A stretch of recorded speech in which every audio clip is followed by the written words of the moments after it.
Samantala, Council for the Welfare of Children o CWC handang tumulong sa mga diskusyon patungkol sa pag-amyenda sa Juvenile Justice Welfare Act.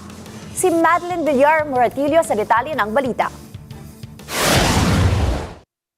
Naniniwala ang Council for the Welfare of Children na sapat ang mga probisyon ng batas na nakasaad sa Juvenile Justice Welfare Act.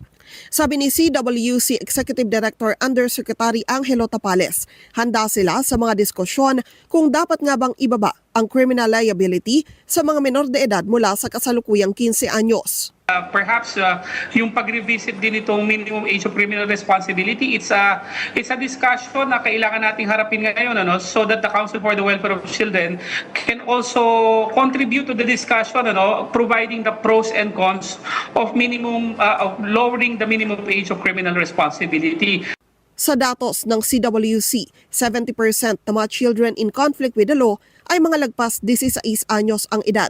30% lang anya ang below 15 years old. Para sa mga lagpas 15 anyos ang edad, inaalam kung may discernment o alam ng bata ang kanyang ginawa at nakagawa ito ng seryosong krimen, siya ay pwedeng makasuhan. Sabi ng CWC, kung below 15 naman ang edad, sasailalim ito sa intervention program.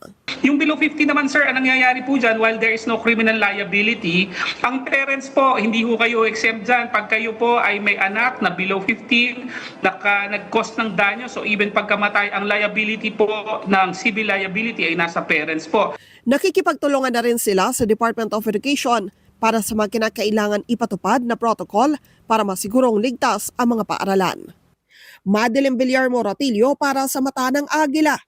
Matatag, matapat, matapat.